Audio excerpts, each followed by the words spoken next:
G'day. I went into Hello Hello Plants today. You know what? I spent $300. You know what those blokes gave me?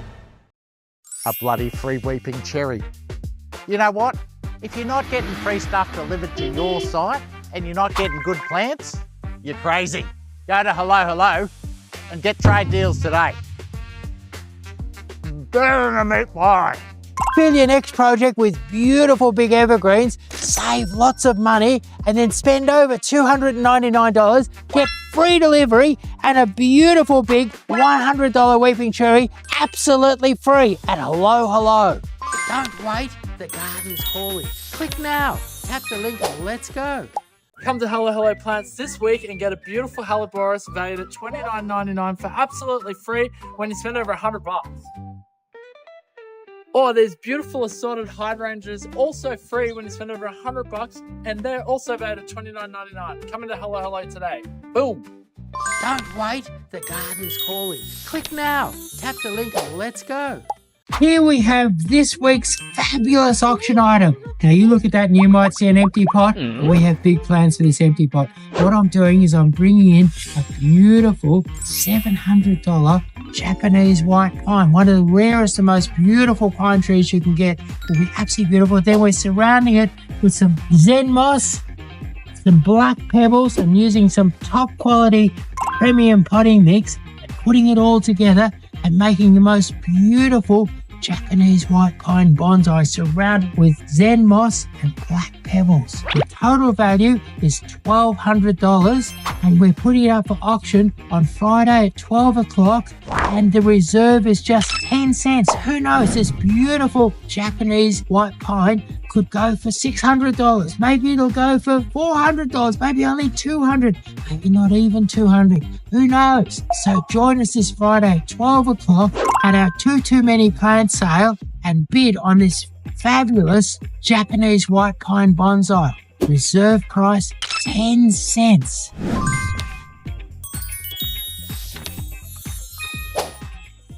I love the art of horticulture. I was brought up in a sort of a horticultural world at Mount Dandenong where there was all horticultural people, including my parents, all around me. And through Hello Hello, I want to make great horticulture available to millions of people and available in terms of the plants and products are there, but also not just products, but in content and also in accurately worked out information, just little bits and pieces so that people can have great horticulture in their garden. They can experience great horticulture. They can learn about it. They can bathe in it, So that's my goal. Watch the full episode of the How's Business Mate podcast with Chris Lucas on your favorite podcasting platforms today.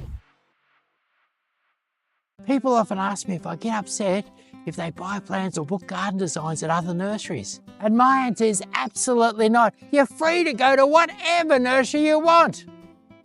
Just kidding. We've got thousands of plants and a good garden design centre, so you better come to Hello Hello.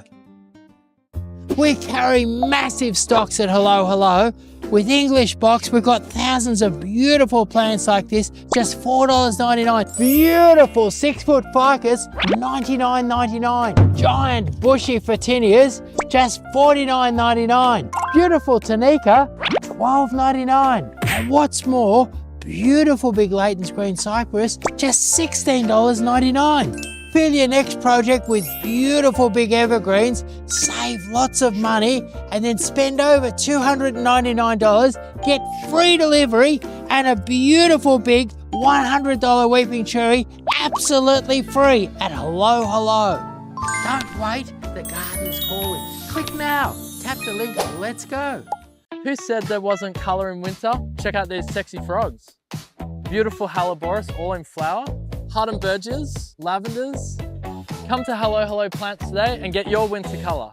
Don't wait, the garden's calling. Click now, tap the link and let's go. Nobody told me that they wanted that. I just was looking at ladies pushing big trolleys out of Bunnings and I thought, that's a problem. Yeah, and then the other thought that I had is that if I could just buy the stuff in by the pallet, put the pallet out the front, and they drive in, I chuck a few bags in the back, there's not much handling involved. Yeah. And so that means that I can trim my margins a little bit because I hardly touch it. Yeah. So what I did, Yeah. I was just watching people in the Bunnings car park struggling with the stuff and thought, gee, there's another way you could do this, and maybe you could save people a little bit of money at the same time. That's really cool. You saw a problem in real time. Yeah. And then had the solution. I really like that. That's awesome. Yeah. You got to look into the empty spaces, and find things and create things in the empty spaces.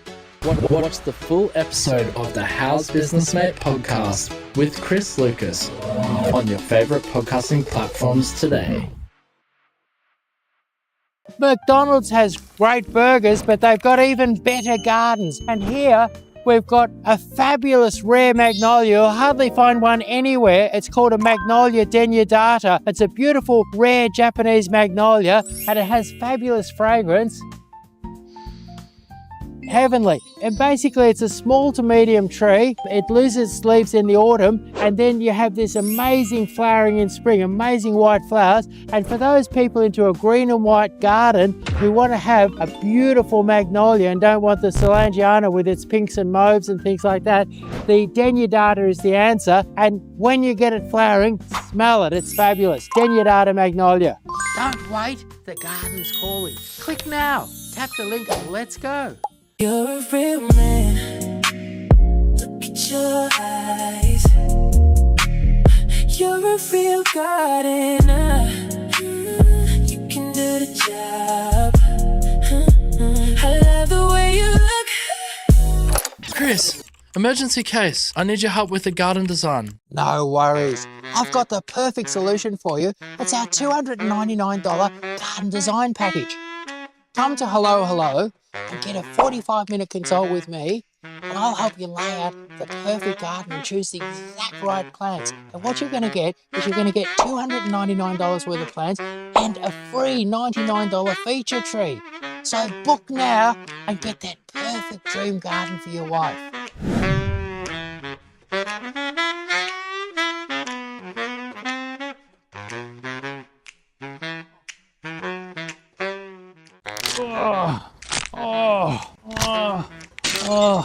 Having things crack, that's a pretty bad thing, but maybe it's not. Check this out. What we've got here is cracked pots, and they've all got a bit of a crack in them, but they're still okay. You can still use them, and we've got hundreds of them, and we're clearing the whole lot out. $9.99 each, in store only. Cracked pots.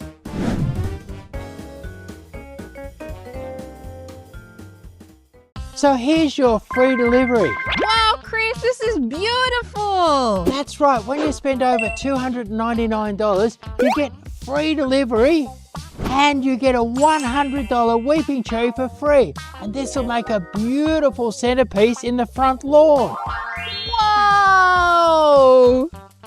Don't wait, the garden's calling. Click now, tap the link and let's go.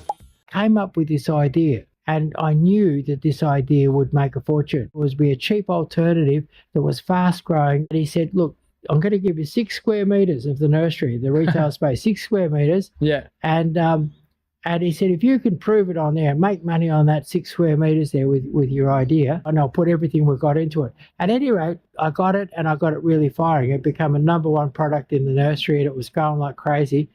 And so we invested everything we had in it. We produced hundreds of thousands of them. And we ended up, we were selling, this is many years ago, we were spending $30,000 or $40,000 a week on advertising. And we were selling 100,000. They cost us nothing to produce, high margin product. They were selling $100,000 a week worth of this product. But by the time we sold all our other products, we were doing extremely well. Watch the full episode of the How's Business Mate podcast with Chris Lucas on your favorite podcasting platforms today. I just wanna get your attention, babe. Been looking at that backyard every day. Got a plan that'll make the whole street stare, but only if you're brave enough to go there. No need to call, no need to wait too long. Just send a message and we'll come along. We'll bring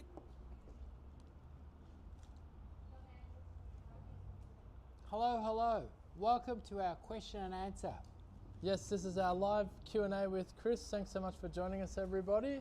And if you have a gardening question or plant-related question, you can drop them in the comments section now. We've got a couple of questions already in. Just hang in there, guys. We'll get to your questions.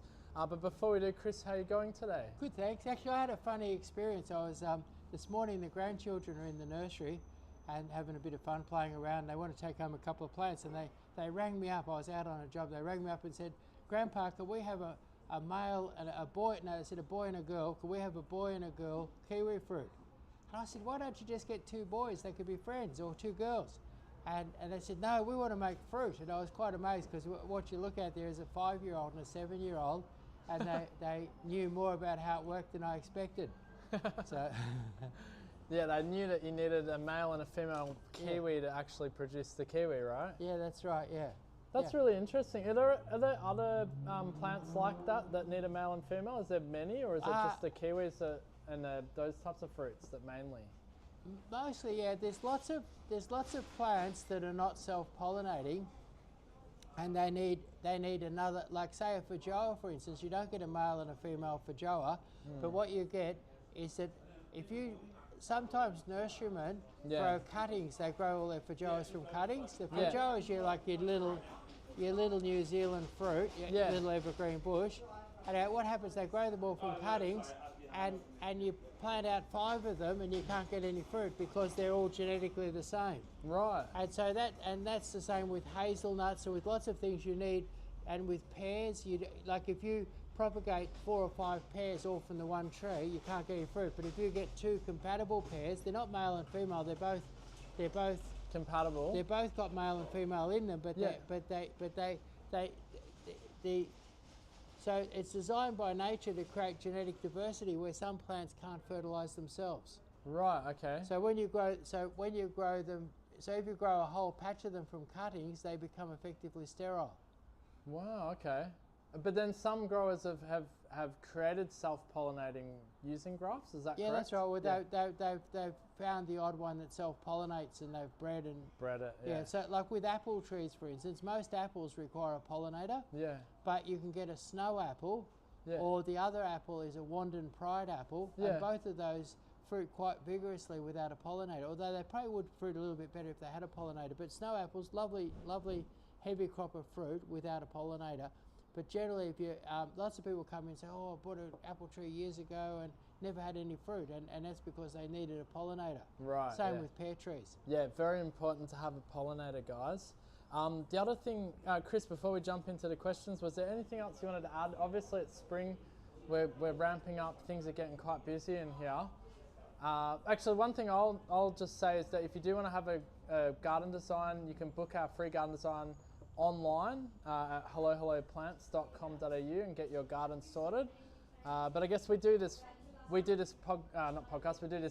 for you guys, so you can ask Chris your gardening or plant related questions. But yeah, is there anything else you wanted to add in relation to Hello Hello Plants? The garden design book is filling up. So if you're wanting to get a garden design for this spring, jump in. I've got a new garden designer coming on board, so we can increase our production a little bit. Yeah. But yeah, the book's filling up, and the free garden design is becoming a more and more popular service, and lots of people are coming in. Last few weeks I've had lots of people come in for their 2nd or 3rd garden design. You know, like they've changed properties, or they're doing the front and the back. Really? That's amazing. And that's a kind of an indication of the value of it, because people come back a 2nd and a 3rd time. Yeah, that truly is. Well, that's a great service. And lots of times lately, also, I'm doing the house next door, or the house over the road from something I did a few weeks ago, a few months ago, you know. So, you know, people say, "Oh yeah, they put one of your gardens in over the road or next door. Yeah. And it's come on beautiful, and we've decided we want to get one of your gardens." Yeah. And also, because the gardens are always each garden I do is unique. Yeah.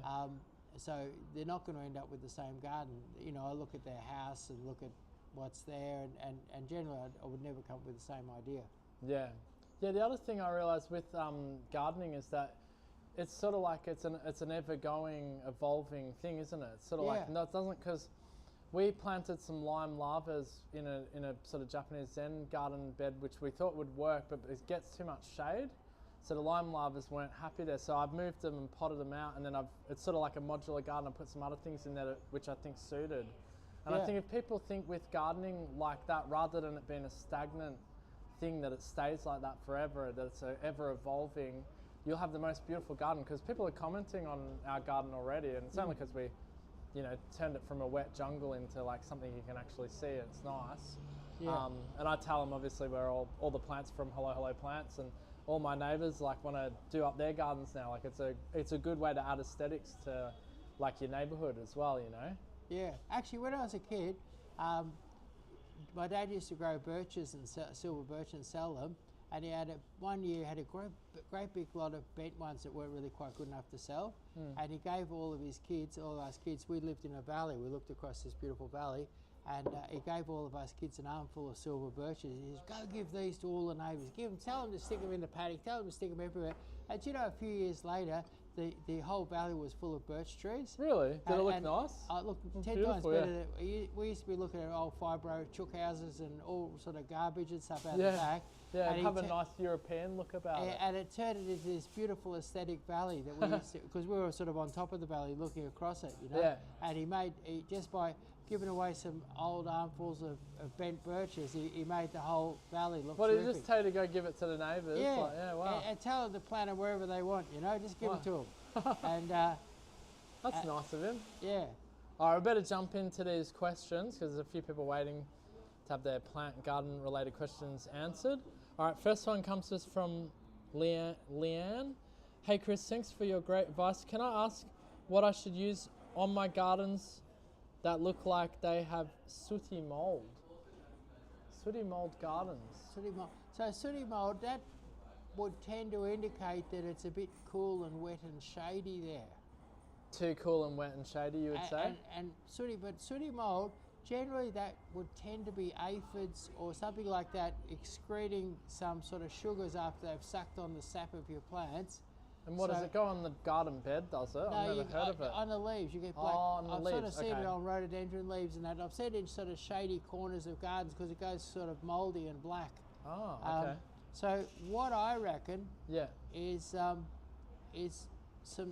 nice natural, like something like pyrethrum Yeah.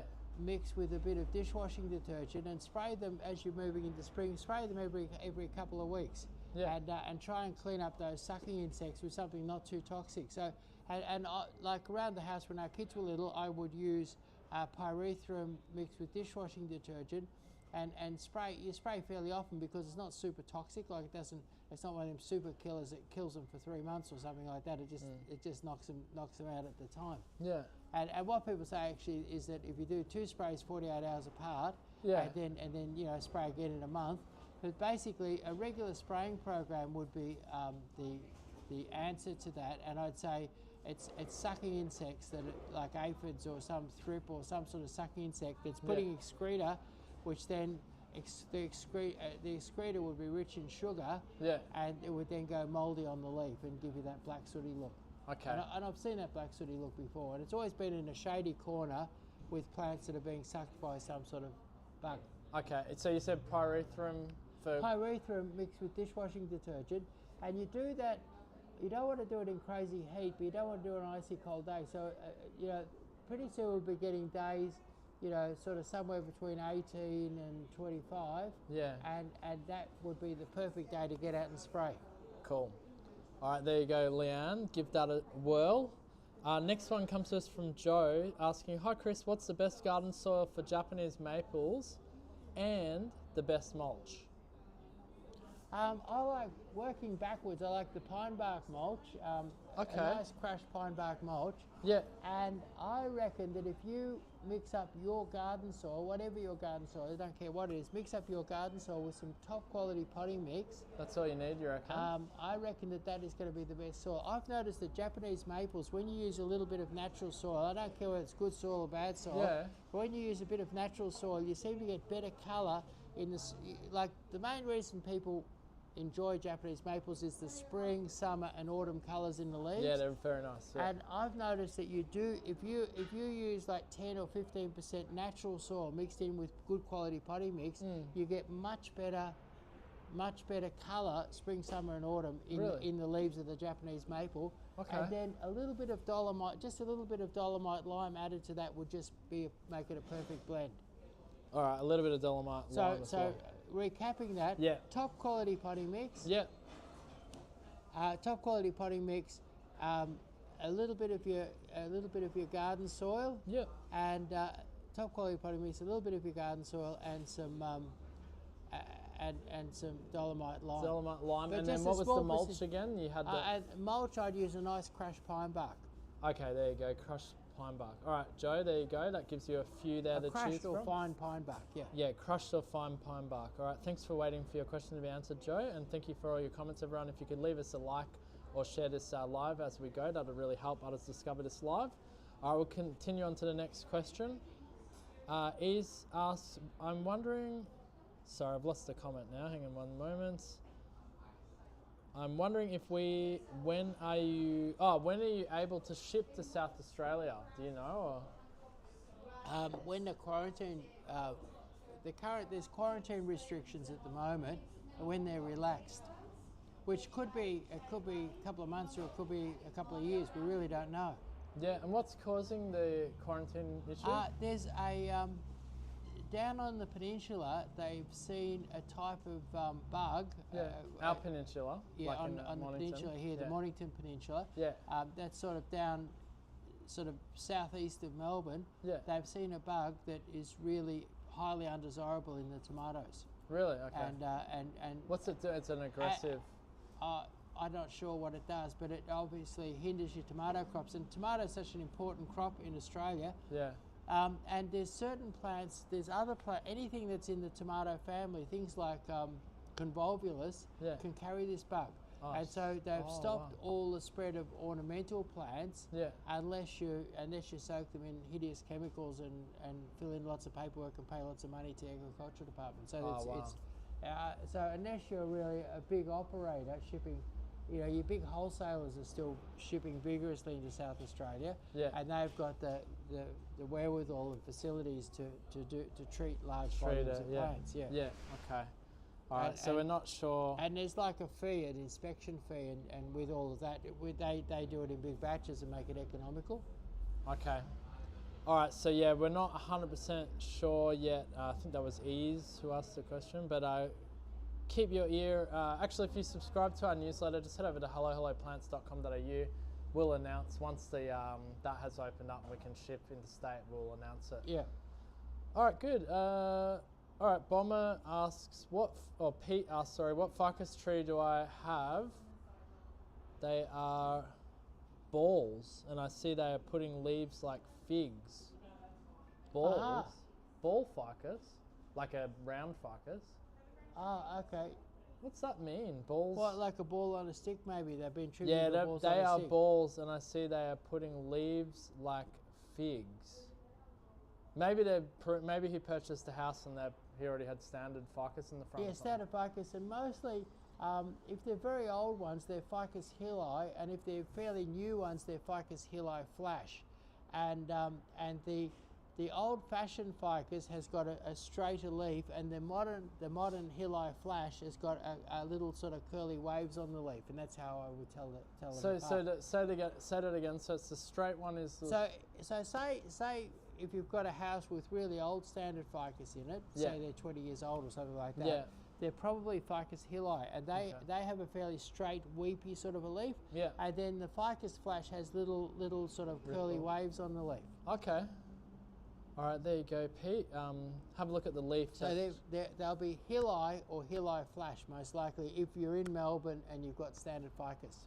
Great. All right, and Joe says, legend, thanks for the answers, guys. Ease says, thanks for the info. You're welcome. Feel free to drop your gardening or plant-related questions now in the comment section. Chris is answering your gardening or plant-related questions right now, answered live on this show. So just drop it in the comment section if you have a question about your garden, or you want to know what plants, what's happening with one of your plants, anything gardening related. Chris will be able to answer it with over 60 years of horticultural expertise under his belt. Next one comes to us from Hanista. I have a south-facing house in Sydney, New South Wales. Where should I put my Lily of Valley pot? Lily of the Valley loves the shade. Okay. So, and it loves very rich soil, so it wants to be like a little bit of morning sun would be okay. Otherwise, complete shade is perfect, and really rich soil. Like In Sydney, your soil could be a little bit gutless and sandy. You might get some nice quality compost and mix some beautiful quality compost through. Yeah. And keep them well watered and keep them in the shade. And lily of the valley, for people who don't know, they're a bulb. And at any rate, they have fabulous fragrant little sprays of beautiful fragrant hanging sort of white bell flowers and a lovely little green leaf, and they're absolutely gorgeous. And they're quite rare these days. I remember one time I saw a big patch of them. I think it might have been in Marysville or something like that. And I went with Clive Blasey, the owner of Digger Seeds, and we went up at night time and arranged to buy this little patch of, because they're so rare and so hard to get, this nice little patch of lily of the valley. Where were they? They were up in Marysville. Oh wow! And you the went two with of us- Clive. Yeah, Clive. How come you went with Clive together? Oh, because him and I used to do a lot of business together. Oh, okay. And he wanted to know. He said, "Chris, do you know where I can get some?" I said, "Oh, I saw a big patch in Marysville." He said, "Let's go get it." So Oh, wow. we drove up one night time together. And Were they there or? Yeah. Were they just growing wild or? Well, what happens in very old Englishy kind of gardens? Yeah. They can take root and grow wild, and you can end up with really big patches of them. If you Wow. plant them in just the right place, they spread and they go wild. Oh wow! And they must have been perfect condition up there. Yeah. Well, Marysville's the right sort of country for growing. Like the best places, if you want to find lots of lily of the valley, people used to put ads in the paper when I was a kid at Mount Dandenong. Lily of the valley kind of go wild up in the Dandenongs. They love They that grow sort up of there chocolatey well. soil and the shady gullies that are nice and moist. Okay. And then uh, what was the answer on the Sydney again? Like having it grow Okay, so shade, shade? Yep. bit of morning sun, afternoon shade, or full shade, beautiful loose soil, rich in compost, little bit of fertilizer, and plenty of moisture, and they'll go wild at your place, and you can have a little field of lily of the valley. Yeah, they're quite beautiful. The flowers are quite delicate. I do recall seeing these in Mount Dandenong. They're actually. It's beautiful. growing That's wild, right. but- They're beautiful to look at, but they're even better to smell. Yeah. They flower this time of year, don't they? Another few weeks they'll be flowering. Okay. All right. Well, there you go, Hanista. Hopefully you got the hit But answer people for should that. Google and have a look at lily of the valley. If you haven't seen it, it's a very wonderful thing to see. And, That's right. And in springtime, we'll have potted ones available in the store. All right. And Hanista says thank you. All right. So the next question comes to us from Princess Pretty. Orange jessamine as a hedge in full sun, any good as fast-growing hedge? I wouldn't call it a fast-growing hedge. There's much faster things. So if you're after a really fast hedge, there's lots of things that I'd recommend.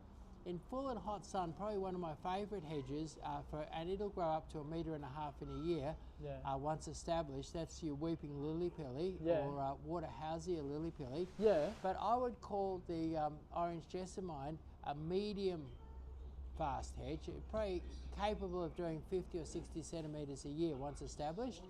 And I've seen beautiful hedges of it up to 3 metres in height. Yeah. And full sun, no worries. But also I've got a beautiful hedge in the shade. So sun, shade really doesn't seem to matter. Yeah. But probably I wouldn't call it a fast growing hedge. I'd expect 50 or 60 centimetres per year and not much more. Not super fast. Okay. But I wouldn't call it a slow hedge like an English box or anything either. It's right in the middle there. And for a hedge anywhere between 80 centimetres and 3 metres in height, Yeah. it's perfect. Okay. So not a fast grower, but full sun is full fine. sun, no Yeah. worries, but not fast. The question was fast growing, full sun. Yeah, I it's say not- no to the fast growing, yes to the full sun. Okay, great. But it also it'll do part sun or shade as well. All right, there you go. All right, there you go, Princess Pretty. Next one comes to us, again from the same user. My 3-year-old mango tree, I transferred it to a different spot and leaves went brown. Is it dead?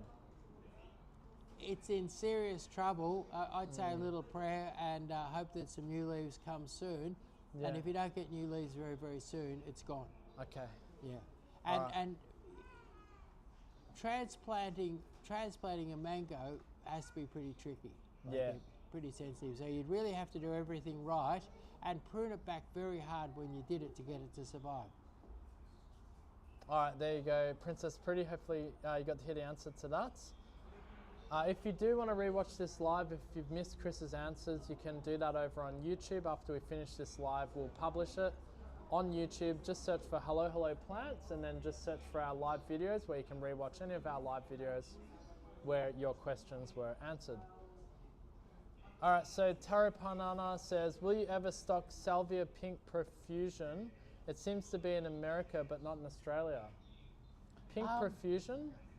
Let's Google it and have a look at Salvia. Salvia Pink Profusion. Alright, What yeah. it is sometimes the Australian people, we'd have most products that are in America, but Yeah. we might name it differently.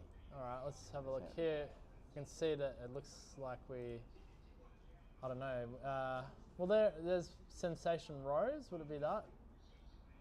Look up on there, Chris. Yeah. Pink Profusion. This See, is I'd it say here. that's very similar to Sensation Rose.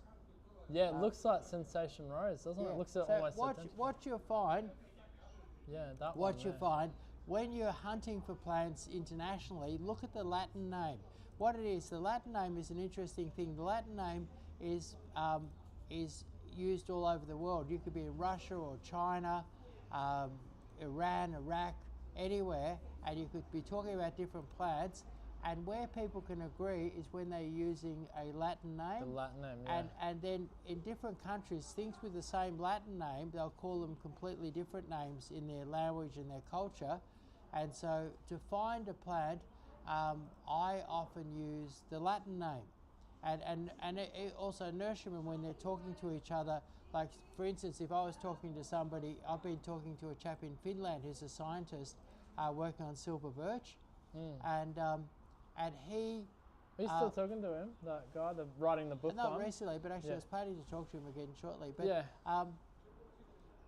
But he, when he talks to me, he doesn't say silver birch because in his country, in Finland, they wouldn't call them a silver birch. They'd have some other completely different word for them. Yeah. But when he says Betula alba or writes Betula alba to me, I know that he's talking, which there's many different types of birch. I know which type of birch he's talking about. Yeah.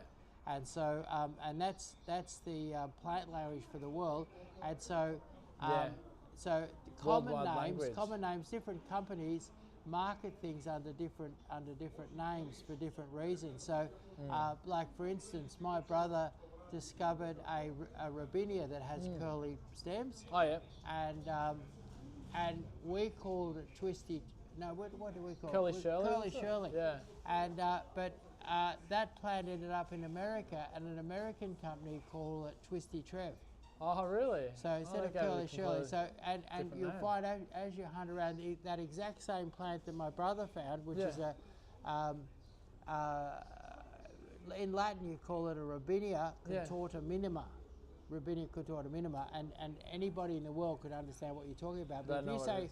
Twisty Trev, if an American comes in and says Twisty Trev to a guy You don't know. who knows about Curly Shirley, then another company marketed the same plant as Lace Lady. Oh, really? So the name can be very confusing until Yeah. you boil it down to the Latin. Is that just from trademarking names, or? Trademarking, like really, you're free to call a plant anything you like. Yeah. You can call it Freddie if you want, but like, you can call it whatever you want. But the only name that's sort of set is by scientists, and they set the Latin names. Yeah. Okay. All right. That makes sense. All right. So, that was answering. I think if you take your if you take a photo of what's it called, sensation. So in America, it looks like it's called Salvia Pink Profusion. Okay, so Salvia Pink Profusion. If you look at that and then Google salvias and have a look at them, you'll find one the same. And look at the Latin name, and you'll have it. All of those things they work through the same companies, and we have almost everything they've got in America. We've got here in Australia. Yeah. Yeah, and it looks like we called it Sensation Rose here in Australia. Yeah. All right, great. Thank you. Tara Panana says, great. Thank you. You're welcome. Thank you for the questions, guys. Keep them rolling in. This is a live Q&A with Chris, where Chris will answer your gardening and plant-related questions. Just drop them in the comments section. We'll get to your questions shortly. We do appreciate having you here, and please make sure to like this live and share this live as well for anyone else who might be interested. All right, moving along, and I've got one here from Joe asking, what's your... Oh, I've lost the question, hang on. What's your favorite Japanese maple? tough question. What is my favourite Japanese maple? Actually, there's one called Nishiki Fountain. Now, Nishiki Fountain all of the weeping Japanese maples that I've seen on the market all have what they call a dissected leaf. They all have this leaf that's sort of long, highly cut, and with little angles and things on it. Yeah. Beautiful leaves, sort of spidery looking. Yeah. At any rate, your Nishiki Fountain is a very vigorous grower. Yeah. And it has a normal Japanese maple leaf, like the normal 5-pointed leaf with fairly wide points on it. So it's a completely normal Japanese leaf, but it's a really strong, so it has a beautiful strong cascade to it, makes a lovely full head. Yeah. And then in autumn, it has absolutely gorgeous autumn colour, unbelievable, breathtaking autumn colour. I had a few of them here in autumn colour a couple of years ago, and people were fighting over them, to buy Really? them, Wow. and for hundreds and hundreds of dollars too. So Nishiki Fountain, I think, would It's be a weeper, did you say? it's a weeper. It's a cascading weeper, and what I like about it, it's got the most unusual leaf of any weeping Japanese maple. Okay. The leaf is green in spring, green in summer, and absolutely a kaleidoscope of colour in the autumn. Nice. It's a strong grower. It's very rare, incredibly rare. Yeah. And very, very beautiful, and really unusual. And the autumn colour is just out of this world. And So Nishiki Fountain. yeah, and it's some of your weeping maples are a little bit sensitive to sun, and that. It's a really good, robust, strong growing maple that is really, really nice. Beautiful. All right, there you go, Joe. And actually circling back to Bomber Pete, he said, the fig we were talking about before, Yeah. he says, actually someone did say weeping fig. Would that be the same thing, or? Ficus heeli is sometimes called the weeping fig. Oh, okay, there you go. It could be a Ficus heeli then, Pete. Yeah, or if you're up in Queensland, they also standardise Ficus benjamina. So if he sent us a photo, I could ID it for him. But if he's in Melbourne, almost nobody ever standardise benjamina. But up north they standardise benjamina. Oh, okay, cool. All right.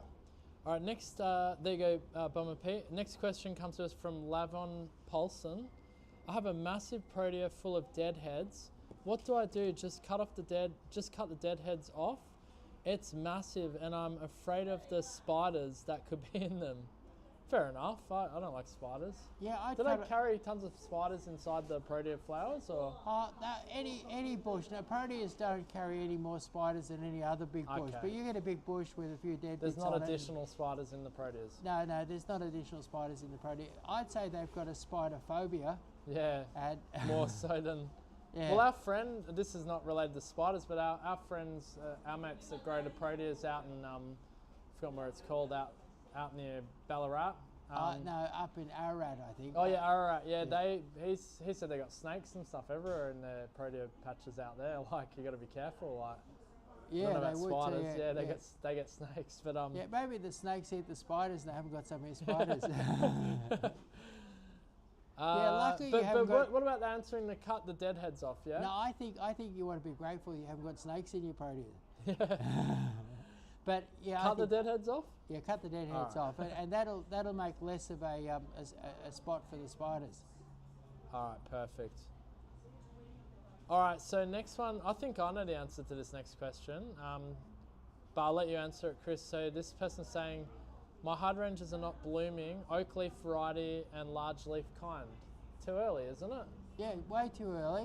Yeah, they're not blooming yet. And what you've got to be careful, I get people come in and they say, Chris, I bought a hydrangea off you 5 years ago and it's never had a flower.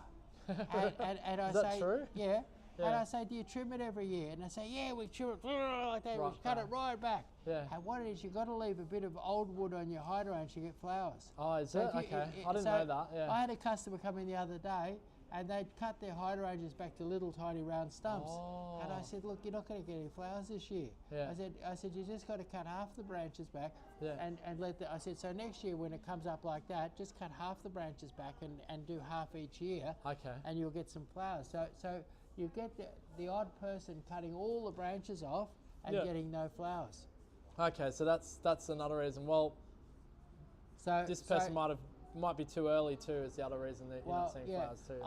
If I had an oak leaf hider range, I'd expect right now it's got some lovely autumn leaves on it and some new leaves are just starting to push off the old leaves. Yes. And I wouldn't expect flowers for another 8 weeks. Yeah. Okay. Yeah. So But if you hacked all the branches off it, maybe no flowers this year, maybe next year. yeah. All right. Yep. Don't cut it back too hard is the idea, and leave half of the bush there so you can get flowers this year. And 8 weeks to go for that one. All right, Joe's come back with another question here. All right, I don't know, this might be a brand, but Joe's asking, can I use Who Flung Dung on a smoke bush? That must be a brand name. Yeah. I'll look that up. Just rescued from a home that was going to be demolished. Rescued and now planted at my house. It's about 30 years old. Okay. Smoke bush, 30-year-old smoke bush with Who Flung Dung. I hope you've dug it up with plenty of roots. And what I would do is, I just said not to hack your hider ranges back. I would hack your smoke bush nearly back to ground level, and encourage a brand new lot of branches on it. There's two things. The Who Flung Dung packaging there. Yeah, there we are. Who Flung Dung.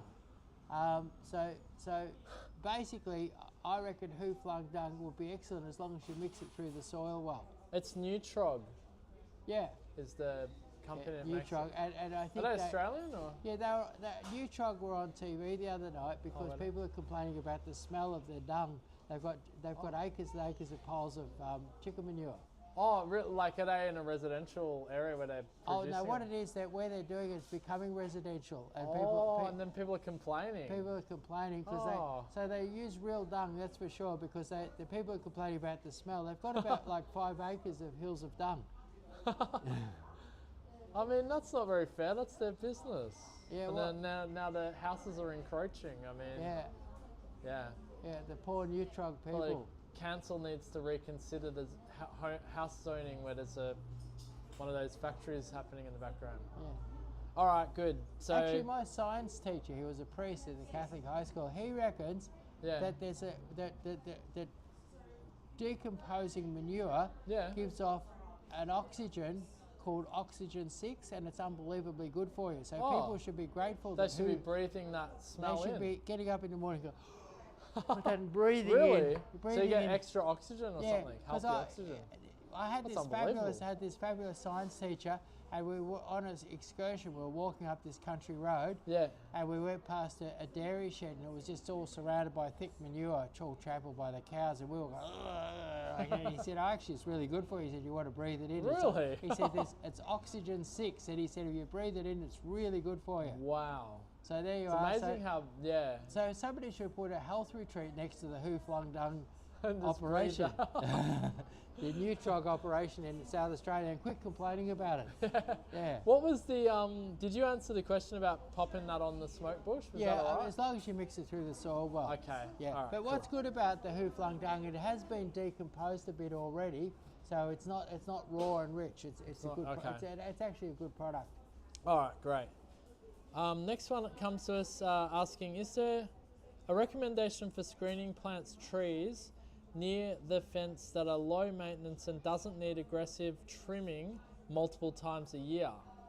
What would that be? I've had lots of people coming in with that same request. Yeah, so they're basically people don't want to do too much gardening, right? Well, they don't want to be out there trimming and trimming and trimming. So if you put, Yeah. say, if you get a Photinia robusta, for instance, they're capable of growing 2 meters in a year with plenty of water and fertilizer. Yeah. And my landlord here in this nursery, he put in Photinias and then he grubbed them out because he said he had to cut them too much. Oh, really? Yeah. So he went for a slower growing hedge after that. Yeah. So I get quite a lot of people. Now what happens is that when you get a hedge that's slower growing, it's slower to form. So a lot Yeah. of people come in, they want a really quick hedge, then they'd really like the hedge to not grow much after, so they didn't have to trim it. Well, that's a bit hard to find. Yeah. But some really good hedges, say you wanted a hedge that was kind of medium size, Yeah. medium to low, Yeah. and yeah, you because they wanted- don't specify how tall they want the hedge. yeah, here, and you actually. wanted to not trim it much. Say you wanted a 1.8 metre hedge so you didn't have to trim too much. Yeah. 2 very good hedges would be, one of them would be dense fence, viburnum dense fence. Oh yeah. And another one would be snow maiden, which is an Indian hawthorn or Ralphiolepsis. Yeah. So they would be two really good ones. And then if I wanted a hedge that was only going to be like 80 to 1.2, I'd love to plant the green rocket, the Japanese euonymus green rocket. So they would be three really good ones that you could use. And then also there's some beautiful Westringers. Yeah. Particularly they was who is it? Which Put one? them out. Little- Osbreed. Osbreed have got put Okay. out a like a nice little family, and Yeah. I've been looking just over the road. I've been looking at Xena. Beautiful. What's Xena? Is Xena that a is a Westringer or something? Westringer, and Yeah. lovely silver grey foliage. Okay. Lovely bright white flowers, dense, really really beautiful, and not too big. So you've got to, when you get a hedge that you don't have to trim too much, you've got to put up with it maybe taking a little while to form. Yeah. But once you put up with that, Yeah. and you don't want to trim it too much, so there's some good cultivars of Westringer. Yeah. There's your Snow Maiden, Yeah. and there's your dense fence. All fabulous hedges that you won't have to trim too much. Beautiful. That's a great selection there, and hopefully, I can't. This username SBM, I think it is. Hopefully, I got to hear that SBM. And with yeah. the Westringer, I think the best ones on the market are those Osbreed ones. They're very well selected. Yeah, I like the idea of the. You're talking about the dense fence, or Yeah. yeah. Yeah, my friend has done a hedge of those, and Right. they really look classy. How tall do they get actually? They'll do 2 meters. 2 meters, They're 2 alright. meters, but they, they take a while to get to 2 meters. Yeah, okay. But whereas if you use the normal viburnum, they're a variant or cultivar of the sweet viburnum. The sweet viburnum grows like crazy. It's up 2 meters in a flash, but Oh, then really? Okay. it's trying to get to 3 and 4 meters straight afterwards, and you've got to trim it a fair bit more. Okay. All right, there you go, SBM. All right, next one comes to us from Alex. What would be the best crepe myrtle to plant in a large pot, 65 centimeters to 70 centimeters? What is the size of that pot again? What would be the best crepe myrtle to plant in a large pot at 65 by 70 centimeters? Right, okay. Look, you could put anything in that. Really? Any crepe myrtle? But I'd go for a medium-sized one. Sue has the most gorgeous, sort of rich but soft pink foliage. Like it's kind of has a bit of strength to it, but it has a softness to it. Absolutely Yeah. gorgeous. Yeah. A coma would be another one. But what I've noticed about your crepe myrtle is that the more you trim them, the better they flower. So don't be afraid of putting one that grows, a bit too big in there and keeping it trimmed. But I think that what comes to my mind, a coma, green leaves, white flowers. Sue, green leaves, pink flowers. All right, so there's two, a coma and Sue. And Yeah, Sue is S-E-U-X, isn't it? Is Yeah, that how you and spell it? there's another one. There's a purple leaf one, and that is called. There's a soft pink one with a purple leaf, and I can't remember what they're called. But there is a purple one on the market. and- Nutches or no? No, it has a purple. There's a purple leafed one. Oh, and that okay. gives you colour all through spring and summer and right into the autumn. Beautiful purple Wow. leaves, and they have variants with red flowers and they have variants with white and that. But what looks the best is the soft pink goes beautiful with the purple foliage. All right, perfect. So yeah, Alex, sounds like you're in good hands with that large pot. And what, you just use a premium potting mix for that Yeah, one? or- premium potting mix. Yeah. They love a bit of dolomite lime every year too. They love that bit of calcium. All right, there you go, Alex. All right, Aaron asks how to transplant hydrangea in a hot and humid climate. Hydrangea, well, wait till the leaves drop off in winter. Dig it up, cut it back hard, dig it up with plenty of root, and move it. Keep it well watered after it shoots and heads away. But you'll find hydrangeas, if you do them while they're dormant, Yeah. little buds forming would be okay, but big leaves, all covered in big leaves, you'll kill them in a flash. But you wait till they're dormant in the winter, Yep. and the leaves have fallen off, and little buds forming are okay, but basically with the leaves off, and then you Do the hydrangeas grow, like what if this person's from a hot, humid climate all year round? what's that? What if they're from like a climate where it's hot and humid all year round, or hydrangeas don't I grow think in that? hydrangeas will still drop in the winter. Oh, will they? Yeah. Even in But- the cooler Yeah. season? But if say you were up in Brisbane or something like that, and Yeah. and the hydrangea hadn't quite dropped its leaves, hack it back to the ground, get all the leaves off it, do it in the dead of winter, Yeah. and dig it up with plenty of root and move it, and then keep it well watered after you've moved it. Yeah, okay, so wait for the cooler climate, cut it back, wait for the leaves to have dropped off, cut it back, then dig it out and move Yeah. it at that point there. All right, great. SVM says, thank you, this is definitely helpful. That's good, I'm glad you got to hear the answer to that. And Alex also says, thank you very much. All right, we're just doing a live Q&A answering your gardening and plant related questions here. We've only got a few minutes left, so if you have any last minute gardening or plant related questions, we'll try to get to yours now on the show. Please make sure to like this live and share this live so others can discover this live we do every Monday at 12 p.m. Standard Eastern Time, Melbourne, Sydney, Australia. All right, next one comes to us from Paul. Pittosporums, bad spelling, needing 5 to 6 privacy trees for our backyard. Any natives better than? I think the question's backwards. So are there any natives better Ask than me that question again, I Pittosporums? didn't quite get it. Yeah, neither did I. So Pittosporums, bad spelling, needing 5 to 6 privacy trees. So they need 5 to 6 privacy trees for our backyard. Yeah. Any natives better than, maybe better than Pittosporums is the way the question's Okay. meant to be. Do you know what people overlook for hedging is your tea tree? And my two favourite tea trees are your lemon scented. It has beautiful fine foliage. If you brush on it, you've got a beautiful lemon fragrance. It'll help get rid of the mozzies out of your backyard. And when it flowers, it has beautiful little starry white flowers. And then the other one that I really, really love, I probably like it more than the lemon scented, is the burgundy glow. Yeah. And your burgundy glow tea tree has little white starry flowers Does it? against beautiful dark burgundy foliage. Now you'll find either, it doesn't matter if you buy the lemon scented or the burgundy glow, Yeah. both of them are going to trim up beautifully. They're going to trim into a beautiful shape. They're going to have fabulous white flowers, really absolutely fabulous, fabulous hedge. Yeah. And I think better than a Pittosporum. And what's happened is that Pittosporums were really big. New Zealand's got a fabulously fabulously established gardening industry. They're they have beautiful climate and everything like that. And they took off with Pittosporum hedges there, which were one of their local plants. Is it?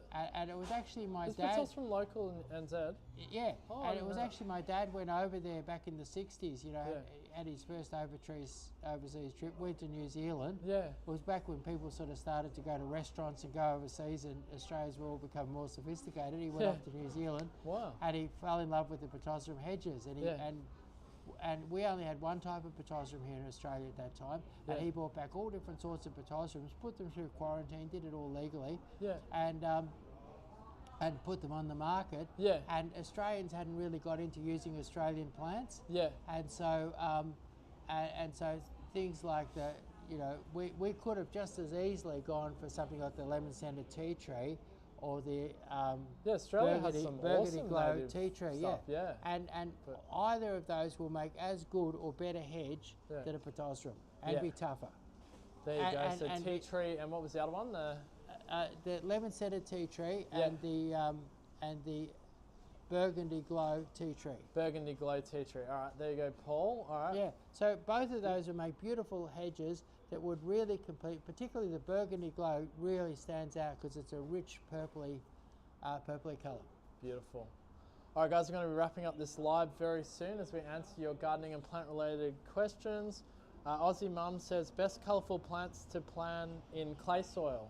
Best colourful plants for clay soil. Okay, colourful plants for clay soil. The first thing that came to my mind was Coprosma. And Coprosmas come in about 5 different colours. You can get yellow ones, red ones, purple ones, brown ones. There's all different coloured Coprosmas. And what I love about Coprosmas, they give you colour every day of the year. Then Nandinas. They grow good in clay, do they? Okay. Love the clay. Cool. They grow good in almost anything. Yeah. But then you got your Nandinas. And your Nandinas you can get red ones, orangey ones, and you can get beautiful sort of lime green ones. So lots of different colours with your Nandinas. Yep. And so Nandinas, great bit of colour. Another thing would be your Abelia kaleidoscope. Beautiful in clay Oh, yeah, soil. they're nice, Lovely, yeah. lovely bright golden foliage. So and you'll notice I'm saying things that have coloured foliage. Well, what it is, coloured foliage give you colour for more of the year. Then Now- just the colourful flowers Yeah. out of a bloom, yeah. And then one of the other tough, fabulous sources of colour is your carpet rose. Your carpet roses come in several different colours, and they deliver colour for 4 and 5 and 6 months of the year. And then another fabulous thing that I've been using lots in my garden design is the not the crepe myrtle, the pink owl, which Yeah. is an escallonia. Oh yeah, yeah, And- nice. and- Those little and beautiful pink it flowers, from- clusters. yeah, it has clusters and clusters of pink flowers, and it flowers for about 5 months of the year. So it really delivers truckloads of colour Yeah. really easily in clay soil, no worries. Beautiful. And I forgot what I was going to ask now. Yeah, that's a good selection there. So you had pink ale, you had coprosmas and various coloured Yeah, coprosmas, nandinas, nandinas. the- Carpet roses. That's right. your carpet roses, and the kaleidoscope abelia. Kaleidoscope abelia. That's right. When do the carpet roses flower? That should be soon, right? Yeah, end of September. End of September, they'll be good. okay. And actually, the other thing, when I'm thinking about it, the other thing that really delivers the goods is any of your callistemons. So any Okay. of your callistemons, Yeah. love the clay soil.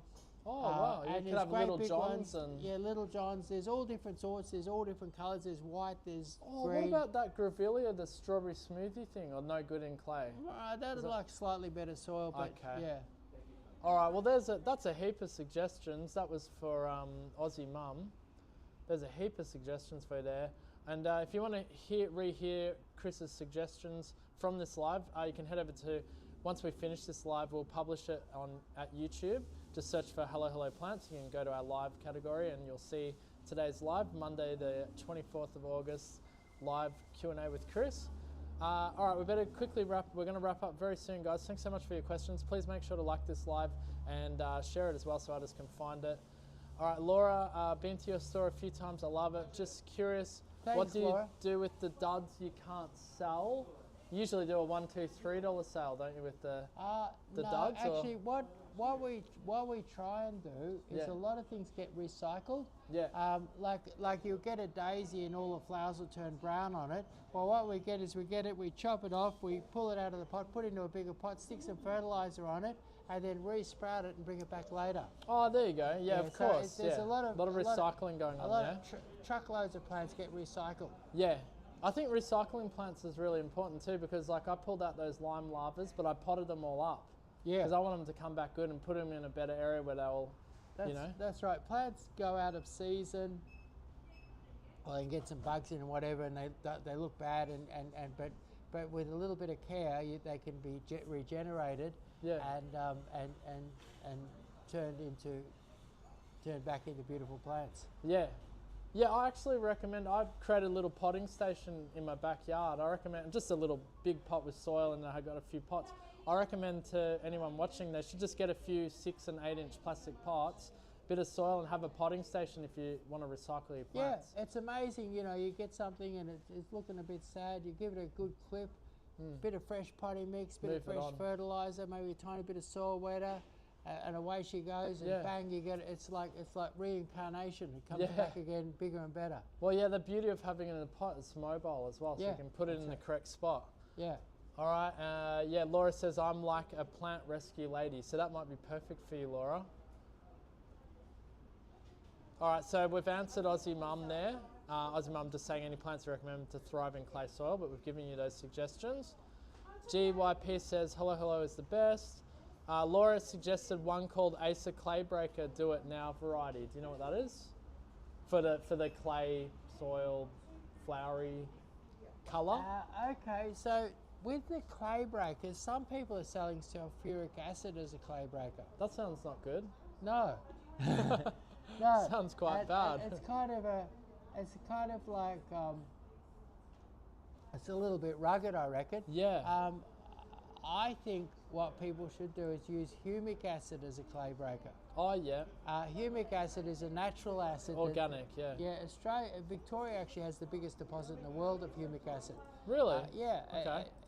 In the Latrobe Valley, it's mixed up with the brown coal. Okay.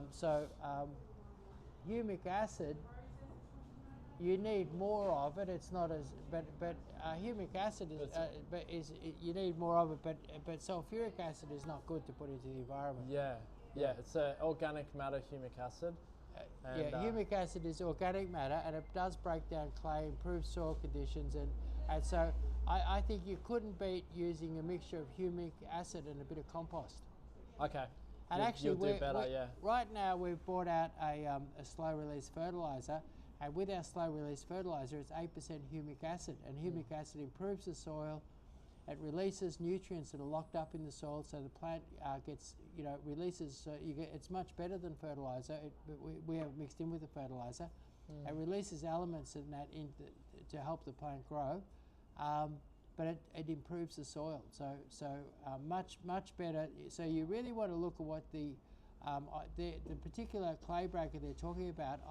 I've looked at some of the clay breakers and they use sulfuric acid at their base. Yeah. I would tend to recommend using one that has humic acid at its base, and I will be putting pelletized humic acid on the market soon. Yeah.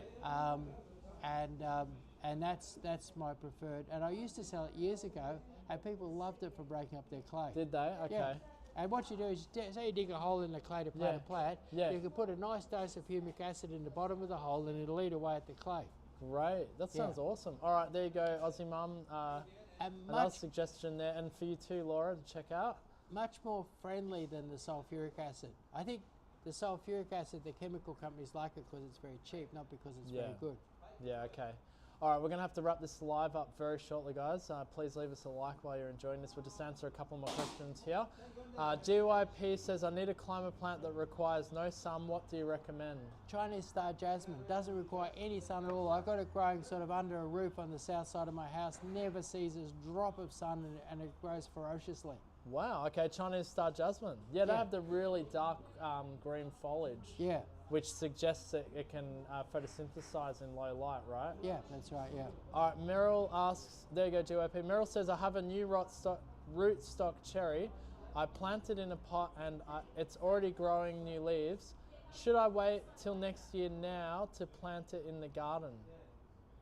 I reckon I'd plant it around Christmas time or just after Christmas. Just after Christmas, you have a nicely established new root system. Good day.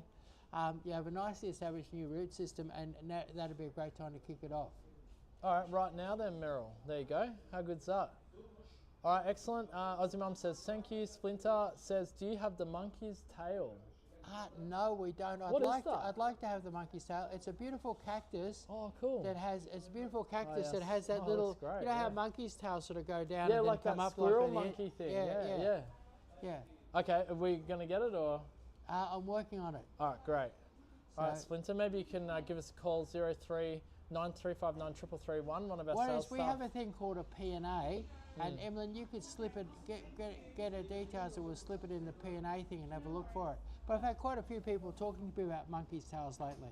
Yeah, great. Splinter, actually, if you don't want to call, well, you can call 03 9359 3331 and just ask for one of our sales staff to do a P&A for you for the monkey's tail. Or you can just direct message us, Splinter, and we'll look into that one for you. Just leave your contact details there for us. All right, Spare asks, will lime larvae survive well in South Australia, also in well-shaded area? Well-shaded, no. Plenty of water, little bit of fertiliser, lovely loose soil, plenty of hot sun, and lime larvae will absolutely flourish in South Australia. Yeah, so it needs a lot of sun, yeah, because I grew it in shade and it was a disaster, so I've moved them. But yeah, definitely want to put it in a sunny area, but South Australia will be fine when it's nice and hot, or warmer at least. And plenty of water, yeah? Yeah. Actually, it's a funny thing, talking about monkey's tails. Yeah. Sometimes I feel like I'm 71, and sometimes I feel like I came from another planet, because of how different everything is now. Well, I can remember when I used to go to the zoo, we used to pay like 3 pennies, Yeah. and you'd climb up onto this sort of like, it was like a tram body on the back of an elephant. At any What? rate, and the elephant had chains on its feet like that. No, so it didn't. It did. What, you were on an elephant with chains? Yeah. But there was a whole lot of kids. The whole family could get up on the back of the elephant, and Yeah. it was like a And it had a platform. little tram. It was like Yeah. a little tram with seats and everything on Okay. it, and a ladder. So you incredible. climb up this ladder, hop onto this thing, and the elephant had chains on its feet, so it couldn't run away too fast. Yeah. And anyway, and you go around, and then we come to the monkey's cage, and the monkey's cage was this giant concrete hexagonal affair, Yeah. and there were about 50 monkeys, all different varieties in there, and there'd be blokes standing there, Terrible. and the monkeys all smoked. Did they? That's hard to believe, but the monkeys smoked. And what would happen is that they'd come down, they'd ask people for a cigarette. What, You the know, monkeys yeah, were? Yeah, they'd ask them for a cigarette, and the people open their packet and give them a smoke, Yeah. and they'd light it up, and the monkey would go up. This is hard to believe. And the monkey would go up on up on one of the bars, you know, that the Yeah. monkey sat on, and smoke the cigarette. Far And then out. what horrified me, none of that horrified me, you know, the Yeah. fact that I was riding on an elephant tram and visiting a monkey prison Yeah. where there was no vegetation in there. There was just monkey and poo and wee, you know. Oh, that's At terrible. any rate, and smoking monkeys. Don't know how that would go in this day and And age. then they'd butt the cigarette on their bum. Really? Yeah, and they had all terrible raw-looking bums because they'd Oh be my butting cigarettes on their gosh. bum. But they were at least smart enough to put out the cigarette. That's incredible. Yeah. Wow, what a great story. All right, we're going to wrap up this live, guys. It's gone out of Yeah. control. I think we answered your question, GYP. That was the Star Jasmine, wasn't But it? that's for my the, monkey tail. the monkey tail joke. Well, that's forever recorded on this live. Yeah. Love it. GYP, we answered your question for the climate plant that requires no sun, right? Yeah, but it's Star hard to Jasmine. believe that back in the late 50s and early 60s that the zoo was like that. Oh no, that's incredible. Three pennies would put you on a tram on the back of That the sounds, elephant. that sounds all right, actually. I wouldn't mind that. And then the elephant would go along in his chains, and then you'd hop off at the monkey thing and watch the monkeys smoke. Amazing story. I love it. All right, guys, we're going to have to leave it there. Thanks so much for all of your questions and comments. Please make sure to leave us a like before we shut the live down. We're just about to shut it down now, so drop 1,000 likes right now. It does help. Actually, what it does is it helps. It's not just for our own personal vanity, but it just helps this live getting discovered by others. And the purpose of this live is to help people with their gardens and gardening. So that's the only purpose for this live, is to give you access to Chris's brain for an hour and get this amazing knowledge. All right, with that, we're going to leave An it. incredible monkey tail. An incredible monkey story you would have never have heard if you had not been on this live. Yeah. I don't think anyone would have heard it. We're also going to be live again this Friday with the Too Many Plants live sale, and we'll have an incredible auction. Do you have anything you want to add on that, or we just leave that for our promotion and marketing? Well, I'm working on making a more incredible auction. So there you Okay. are. All right, so more incredible auctions. Stay tuned for that. This coming Friday, 12 p.m. Standard Eastern Time, Australia, Melbourne, Sydney. And I think with all of that said and done, we're finished. So thank you so much. Cool. Thank you. See ya.